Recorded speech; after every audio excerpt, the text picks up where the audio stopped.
नमस्कार प्रिय दर्शकों, हाजिर हूं मैं राहु नक्षत्र परिवर्तन प्रभाव को लेकर। प्रिय दर्शकों, बीते दिनों राहु 8 जुलाई को ही अपनी वर्तमान रेवती नक्षत्र को छोड़कर इस समय राहु मीन राशि में संचरण कर रहे हैं। इस राशि के अंतर्गत जो 3 नक्षत्र हैं, पूर्वा भाद्रपद, उत्तरा भाद्रपद और रेवती, क्रमशः देवगुरु बृहस्पति, शनि और बुध, इन नक्षत्रों के दशानाथ होते हैं। प्रिय दर्शकों, बुध के नक्षत्र में संचरण कर रहे ये राहु अब शनिदेव के नक्षत्र में प्रवेश कर गए हैं। अब ज्योतिष शास्त्र के मर्मज्ञ कहते हैं कि शनिवत राहु, राहु कैसे हैं तो शनिवत। अब शनिदेव पापक ग्रह हैं। अब शनिदेव के नक्षत्र में संचरण करते हुए और ये लगभग 16 मार्च तक 2025 इसी उत्तरा भाद्रपद नक्षत्र में चतुर्थ, तृतीय, द्वितीय और प्रथम चरण से होते हुए फिर पूर्वा भाद्रपद नक्षत्र देवगुरु बृहस्पति के नक्षत्र में प्रवेश करेंगे। तो सवाल उठता है कि क्या शनिदेव के नक्षत्र में संचरण करते हुए ये राहु बेहद कष्ट प्रदायक हो जाएंगे? कैसा होने वाला है इनका प्रभाव? सबसे पहले तो विलंब से इस कार्यक्रम को करने के लिए आपसे मैं क्षमा प्रार्थी हूं। प्रिय दर्शकों, वैसे देखा जाए तो राहु के राशि परिवर्तन के साथ ही इस विषय की चर्चा तो हो ही गई थी, परंतु मैंने बीते दिनों आप सभी दर्शकों के कमेंट पढ़े जहां आपने ये कहा कि आपने अभी तक राहु नक्षत्र परिवर्तन का वीडियो नहीं बनाया, नहीं बताया। सीधी सी बात है, जब मैं चर्चा ग्रहों के विशेष प्रभाव की नक्षत्र से जोड़कर करता हूं तो इस प्रभाव को बताना आवश्यक था। लेकिन कई बार जब मेरे पास ज्योतिषीय कार्यक्रम होते हैं तो मैं उन पर ज्यादा फोकस करना चाहता हूं कि ज्योतिषीय कार्यक्रम आपको मैं दे सकूं, ज्योतिषीय विषय बता सकूं। पर मैं समझता हूं कि मेरे दर्शकों की विशेष दिलचस्पी इसमें होती है। जाहिर सी बात है, हो क्यों ना, अपने बारे में, अपने जीवन के बारे में हर कोई कहीं ना कहीं जूझ रहा है, परेशान है, तो क्यों न जानना चाहे। प्रिय दर्शकों, मैं सबसे पहले कमाल की जानकारी आपको उत्तरा भाद्रपद नक्षत्र के बारे में देना चाहता हूं। यूं समझ लीजिए कि पूर्वा भाद्रपद नक्षत्र क्रोध है तो उत्तरा भाद्रपद नक्षत्र, ध्यान से सुनिएगा, बहुत अच्छी जानकारी आपको दे रहा हूं कि पूर्वा भाद्रपद नक्षत्र यदि क्रोध है तो उत्तरा भाद्रपद नक्षत्र उस क्रोध का नियंत्रण, उस क्रोध पर नियंत्रण है उत्तरा भाद्रपद।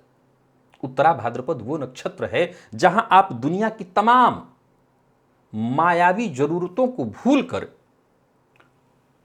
असीम शांति की तलाश में परमात्मा की ओर अग्रसर हो जाएं। असल में ये शनिदेव का नक्षत्र है, लेकिन कमाल की बात है, शनिदेव के जो तीनों नक्षत्र हैं, चाहे वो पुष्य हो, अनुराधा हो या उत्तरा भाद्रपद, ये तीनों के तीनों नक्षत्र अपने आप में अद्वितीय हैं और सर्वश्रेष्ठ हैं। इन नक्षत्रों में ग्रहों का अपना एक अद्भुत ही प्रभाव होता है।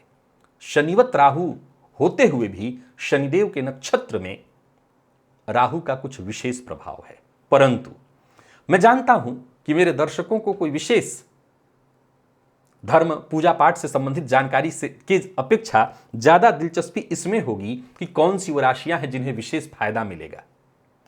तो मैं जानता हूं कि आपकी जो जरूरत है उसी के हिसाब से चीजों को बताना ज्यादा लाभप्रद रहेगा, आपके लिए भी और मेरे लिए भी।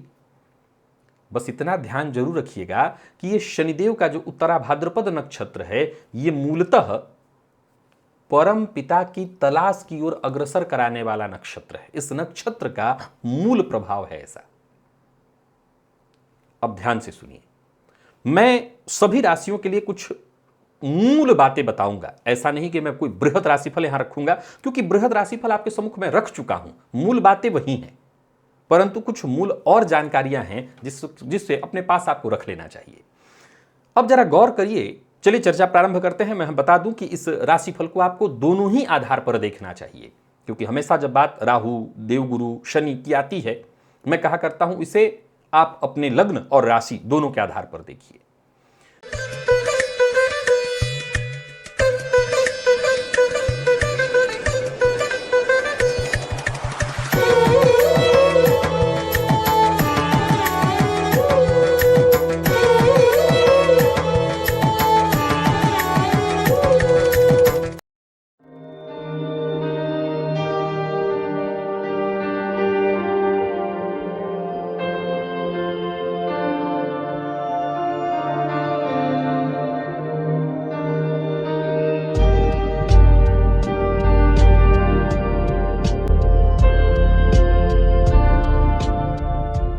मेष की यदि हम चर्चा करें तो ये राहु 12वें में चल रहे हैं। देखिए, वैसे तो मैं दुनियावी बातों की ही चर्चा लेकर के उपस्थित हुआ हूं, लेकिन आपके लिए विशेष रूप से कहना चाहता हूं, यदि आपकी कुंडली में गुरु अच्छी स्थिति में है, आपका 12वां भाव अच्छी स्थिति में दिखाई पड़ रहा है, ध्यान से सुनिएगा, राहु की चर्चा होते हुए भी सुनिए कि अगर आपका 12वां भाव बहुत अच्छा दिखाई पड़ रहा है, 9वां भाव बहुत अच्छा दिखाई पड़ रहा है, गुरु अच्छी स्थिति में है, तो ये वो श्रेष्ठ समय है जहां आप विशेष रूप से साधना आराधना की ओर जाइए। ये पहला पॉइंट। दूसरा, यदि किसी कोर्ट कचहरी के चक्कर में फंसे हुए हैं किसी भी तरह के, तो समझ लीजिए भगवान की कृपा तो होगी ही होगी आपको उससे बाहर निकालने के लिए, लेकिन जुगाड़ के माध्यम से यदि आप, क्योंकि शनिदेव के नक्षत्र में भी हैं और शनिवत राहु का प्रभाव, क्योंकि मैंने कहा कि मैं उस प्रभाव को विशेष रूप से, देखिए यहां प्रभाव व्यापक है, तो केवल आध्यात्मिक बातें ही नहीं है, दोनों ही बातें हैं। तो यदि अगर आप किसी तरह के कोर्ट कचहरी या किसी ऐसी मुसीबत में फंस गए हैं, आप सरकारी नौकरी में हैं, आप प्राइवेट सेक्टर में हैं, किसी मुसीबत में फंस गए हैं, बाहर निकलने का मार्ग ही नहीं मिल रहा है, आपके जो विरोधी हैं, आपके जो शत्रु हैं, वो कहीं ना कहीं से आप पर हावी होने का प्रयत्न कर रहे हैं, आपको नीचा दिखाने की कोशिश कर रहे हैं, ये उत्तम समय शुरू हो गया है आपके लिए। अगर आप प्रयत्न करेंगे, जुगाड़ लगाएंगे, दिमाग लगाएंगे, सुनियोजित ढंग से कार्य करेंगे, तो शीघ्र ही परेशानी से बाहर आ जाएंगे। और आध्यात्म की ओर जाना चाहें तो आध्यात्मिक दृष्टिकोण से समय मेष के लिए अति उत्तम है। वृषभ ये वो राशि है जिसके लिए यह समय सर्वाधिक श्रेष्ठ है लाभ की स्थिति। मैं किसी भी तरह आध्यात्मिक दृष्टिकोण से तो नहीं कहूंगा, लाभ के दृष्टिकोण से यह समय अति उत्तम है। आप कोई नया व्यापार शुरू करना चाहते हैं, आप धनागमन के और नए रास्ते बनाना चाहते हैं, यूं समझ लीजिए कि नए कार्यों को प्रारंभ करने के लिए समय अच्छा है। भाग्य अपने चरम पर होगा। बीते दिन और भी स्थितियों से मैंने आपको बताया था कि आपका समय बड़ा बुलंद चल रहा है, तो ये राहु का परिवर्तन भी आपके लिए बहुत ही जबरदस्त है, जबरदस्त स्थिति को लेकर के आ रहा है। चहुं ओर से आपके लिए केवल और केवल फायदा। विद्यार्थी हो, नौकरी पेशा हो, व्यापारी हो, हर फील्ड में आपके लिए पूछना नहीं है, सोचना नहीं है, आप जहां हाथ डालेंगे वहीं से सफलता। मिथुन के लिए भी यह बहुत बढ़िया समय है। दशम में राहु बहुत अच्छा माने गए हैं और शनिदेव के नक्षत्र में संचरण कर रहे हैं, तो शनिदेव आपके लिए अष्टमेश और नौमेश होते हैं, तो ये साधना के लिए भी बहुत बढ़िया समय है। किसी परेशानी में फंसे हो तो उससे बाहर निकलने का भी बहुत बढ़िया समय। गुप्त साधनाओं के लिए अत्यंत श्रेष्ठ समय है। ज्योतिष, तंत्र, मंत्र, इनसे संबंधित क्षेत्रों में यदि आप रुचि रखते हैं तो इस समय उत्तम है। धर्म के मार्ग पर बढ़ने के लिए बहुत अच्छा है और बाकी धर्म के मार्ग पर अगर आप चलते हैं तो भाग्य का साथ मिलेगा। भाग्य के सहयोग से आपके सारे काम बनेंगे। माता पिता सबका यूं समझ लीजिए आपको आशीर्वाद प्राप्त होने वाला है। ये वो समय होगा जहां आपके अपने पितरों की विशेष कृपा आप पर होगी और उनकी कृपा से आपके सभी मनोरथ पूर्ण होते दिखाई पड़ रहे हैं। कर्क के जातकों के लिए भी यह गोचर अत्यंत श्रेष्ठ माना जाएगा, क्योंकि नवम की यह स्थिति है। अब शनिदेव सप्तमपति अष्टमपति बनकर के नवम में शनिदेव सप्तमपति और अष्टमपति आपके लिए बनते हैं और उन्हीं के नक्षत्र में राहु का संचरण चल रहा है। तो पिता के स्वास्थ्य में थोड़ी परेशानी हो ला सकता है, पिता से अनबन करा सकता है, परंतु दो तीन चीजें हैं जो बहुत अच्छा है। अपने जीवन संगिनी अथवा जीवन साथी के साथ मिलकर आप धार्मिक यात्रा पर जाइए, धार्मिक कृत्य करिए, धर्म से जुड़े कार्य करिए, लोगों की मदद करिए, दान पुण्य के कार्य करिए। यह पहला काम हुआ। कहीं बेसहारा, बेरोजगार, गरीब लोग हैं, उनकी मदद करिए। अब देखिए, मैं वो कार्य करने के लिए कह रहा हूं जिसको करने से आपके सारे रूप के कार्य बनने लगेंगे। इस समय वर्तमान में ढैया चल रही है, आपको मार्च 16 तक ये स्थिति आपके लिए है, तो यूं समझ लीजिए कि ढैया से बचाव का वरदान आपको मिल गया है। अब अष्टमपति भी बनते हैं शनिदेव जिनके नक्षत्र में राहु का संचरण है, तो कोई गुप्त साधना करना चाहते हैं, कोई सिद्धि करना चाहते हैं, कोई मंत्र साधना, कोई दीक्षा, इस समय आपके लिए उत्तम सिद्ध होगा, उत्तम सिद्ध होगा। आप साधना करने की ओर अग्रसर होइए, आपके सारे काम एक एक करके देखते ही देखते बनने लगेंगे। अब थोड़ी सावधानी भी बरतनी होगी। पिता के स्वास्थ्य में परेशानी दिखाई पड़ रही, छोटे भाई बहनों से अनबन मतभेद दिखाई पड़ रहा है, लेकिन इसके बावजूद भाग्य का साथ आपको मिलेगा। सिंह के लिए यह गोचर कैसा है? देखिए, आपके लिए कोई विशेष कार्य कराने वाला तो ऐसा मैं नहीं कहूंगा, लेकिन शत्रु पीड़ा से मुक्ति दिलाने वाला, ऋण से ग्रसित है तो उससे मुक्ति दिलाने वाला, शनि के नक्षत्र में संचरण करे चंद्रमा आपको विशेष रूप से आध्यात्मिक उन्नति दिलाने वाले हैं। यूं समझ लीजिए कि अभी तक अगर आपको आध्यात्मिक गुरु प्राप्त नहीं है तो वो होंगे। साधना के मार्ग पर आप अग्रसर होइए, साधना में लगिए। यह समय साधना के दृष्टिकोण से बहुत अच्छा है। यात्रा बहुत सचेत होकर के, सावधान होकर के करिएगा। पैतृक संपत्ति को लेकर के किसी न किसी तरह के विवाद की स्थिति उत्पन्न होते दिखाई पड़ रही है, परंतु अंततोगत्वा जो होगा वो सब आपके पक्ष में होगा और आश्चर्यजनक रूप से होगा। एक और बात, छोटे की तलाश में मत जाइए, बड़ी चाहत है तो कदम आगे बढ़ाइए। समझ रहे हैं, शनिदेव जो देते हैं वो बड़ा देते हैं। राहु उनके नक्षत्र में और ऊपर से जैसा मैंने कहा धर्मपथ पर चलते हुए पाया जाए तो बड़ा ही मिलेगा, छोटे की कल्पना मत करिए, सब बड़ा। कन्या के लिए यह सप्तम में गोचर है। अब देखिए शनिवत है, तो यहां एक बात आपको बता दूं, पहला पॉइंट तो यह है कि आप धर्म के मार्ग पर अपने जीवन साथी के संग आगे बढ़िए, चाहे जीवन साथी या जीवन साथी स्त्री पुरुष दोनों के लिए कह रहा हूं, अथवा ये जीवन साथी से तकरार उत्पन्न कराएगा, एक्स्ट्रा मैरिटल अफेयर की ओर ले जाएगा। यहां ये बात ध्यान रखिएगा, क्योंकि बात उस नक्षत्र की चल रही है जो अपने आप में अद्वितीय है। क्या है? पूर्वा भाद्रपद क्रोध है, तो उत्तरा भाद्रपद उस क्रोध पर नियंत्रण है। पूर्वा भाद्रपद यदि चाहत है, महत्वाकांक्षा है, तो उस महत्वाकांक्षा की पूर्ति है उत्तरा भाद्रपद। शब्द सुने हैं ना कि पूर्वा भाद्रपद उत्तरा भाद्रपद, उत्तरा भाद्रपद पोषित करता है, पूर्वार्ध की अपेक्षा उत्तरार्ध पोषित करने वाला होता है, तो ये उत्तरार्ध है, यूं समझ लीजिए। तो यहां पर या तो आप धर्म से जुड़िए, अथवा जीवन साथी के साथ मतभेद होगा, गलत मन भटकेगा, गलत चीजों में इधर उधर चीजों में मन जाएगा। विशेष रूप से व्यापार वगैरह के लिए ठीक है, पर व्यापारिक जो पार्टनर है उनके साथ अनबन की स्थिति उत्पन्न होगी, तो वहां आपको ध्यान रखना होगा। बाकी मैं एक सलाह दे दूं आपको कि जितना अधिक पूजा पाठ इत्यादि करेंगे उतना आपका अच्छा ग्रोथ होगा। वहीं तुला के जातकों के लिए देखिए, गौर करिए तो यह समय बहुत अच्छा है। जहां पंचम के शनि के चलते मैं लगातार आपको कहते रहा हूं कि ठीक नहीं है, वहां शनिवत राहु शनिदेव के नक्षत्र में आपके लिए अति उत्तम स्थिति उत्पन्न करेंगे। आप धर्म के मार्ग पर भी चल के आगे बढ़ सकते हैं, धर्म के लिए सर्वश्रेष्ठ है। गौर करिए तो राहु के पास 3 दृष्टियां हैं। अब यहां से राहु दशम को, द्वादश को और साथ ही साथ आपके तृतीय को देखेंगे, आपके द्वितीय को देखेंगे, तृतीय को नहीं द्वितीय को देखेंगे। अब इस स्थिति में अगर देखा जाए तो एक रास्ता यह है कि द्वितीय पर शनि की भी दृष्टि पड़ रही है और द्वितीय पर राहु की भी दृष्टि पड़ रही है। या तो इसी समय में आप गलत आदतों के शिकार हो जाइए, गलत लोगों की संगति सोहबत में जाइए और गलत खान पान गलत आदत पाल लीजिए, अथवा ये वो समय है जहां पर आप सन्मार्ग पर चलते हुए शनिजन्य पीड़ा से जो कहीं मानसिक अशांति थी उससे बच सकेंगे, आपके सभी कार्य बनेंगे, सफलता आपको मिलेगी। कोर्ट कचहरी से संबंधित कोई परेशानी थी वहां पर मुक्ति, यात्रा कर सकते हैं, नौकरी में परिवर्तन चाहते थे नहीं हो रही थी वो हो जाएगी आपकी, स्वदेश हो या विदेश कहीं काम आपको ढूंढना चाह रहे थे नहीं मिल पा रहा था वो मिलेगा। तो यानी कुल मिलाकर के तुला के लिए भी यह समय बहुत बढ़िया है। तो वृषभ के लिए अत्यंत श्रेष्ठ था। इसके बाद अगर देखा जाए तो मिथुन के लिए श्रेष्ठ, कर्क के लिए भी लाभप्रद। तो यहां बात अब तुला की आई तो तुला के लिए अत्यंत श्रेष्ठ दिखा रहा है। वहीं वृश्चिक के लिए देखा जाए तो पंचम के राहु हैं, शनिवत हैं, आध्यात्मिक दृष्टिकोण से तो बहुत अच्छा है, पर संतान पक्ष को लेकर के चिंता जागृत रहेगी। संतान के स्वभाव में, संतान के व्यवहार को लेकर के चिंता होने वाली है। अगर आप ऐसे 2 लोग हैं जो प्रेम संबंध में हैं पर आपकी कुंडली मैच करती है, पहले मिलाकर के देख लीजिए, तो ये वो समय है जहां माता पिता से बातचीत कर सकते हैं विवाह के लिए, पर कुंडली मैच होनी चाहिए, तब विवाह के लिए आप बातचीत करिए। बाकी जितने भी वृश्चिक के लोग हैं उनको भी शनि की ढैया वर्तमान समय में चल रही है, तो जो मानसिक अशांति परेशानी है उसमें थोड़ी राहत मिलेगी। आकस्मिक धन लाभ होगा, शेयर मार्केट से भी लाभ होगा, लालच से बचिएगा।